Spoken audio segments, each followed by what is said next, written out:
As the news gets glossed over on a daily basis, the claims of America losing its individual freedoms and liberties may seem melodramatic. Those who are supporters of the current Obama administration tell us that the right is overreaching, using scare tactics and being dishonest to their followers. But as we look at the power grabs and the growth of the federal government in the past 15 months, it is indisputable that collectively our individual liberties have been and will continue to be taken away from us, one policy at a time. It's at times like this that we can look at heroes in American history for guidance, examples, and inspiration. The tie that I'm wearing today is in honor of one such person, whom we can all emulate now, John Adams. Many of us learned how truly a remarkable man he was from the 2008 Showtime miniseries named after him.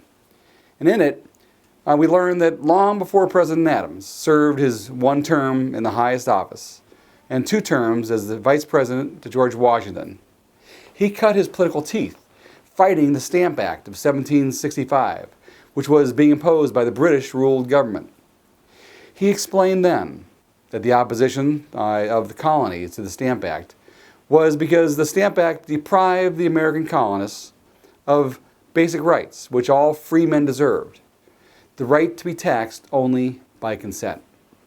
If that sounds familiar, we only have to look at the Obamacare bill that just passed to get that, even with a wide majority of all Americans that were very vehemently against it.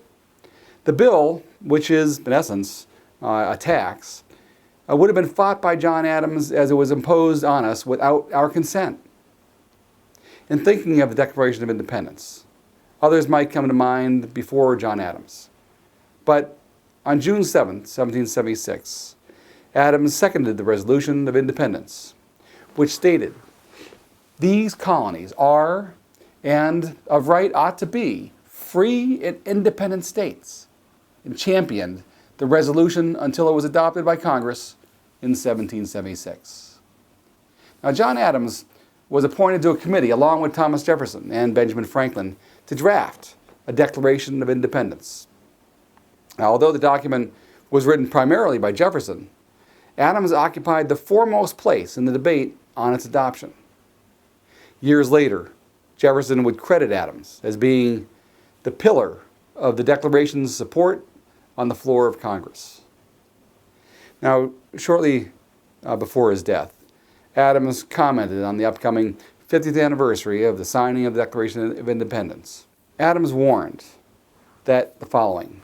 He said, "A memorable epoch in the annals of the human race, destined in future history to form the brightest or the blackest page, according to the use or the abuse of those political institutions by which they shall, in time to come, be shaped by the human mind."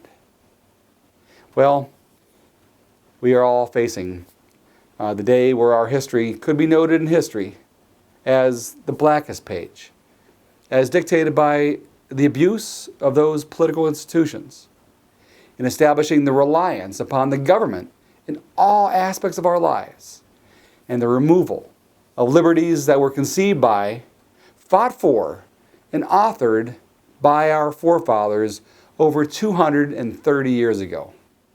Where are the Adams and Jeffersons and Franklins and Washingtons of today? Is it you or me? Well, who will fight tirelessly to stop the passage of bills favored only by the few, like they were recently? Who will win offices in November and truly uphold the Republican values, the really American values, of smaller government, greater individual freedoms, and lower taxes? We all need to get a little Adams in us and not look to the next guy to take action. If we all do our part, we can preserve America's principles and keep his efforts from being done in vain.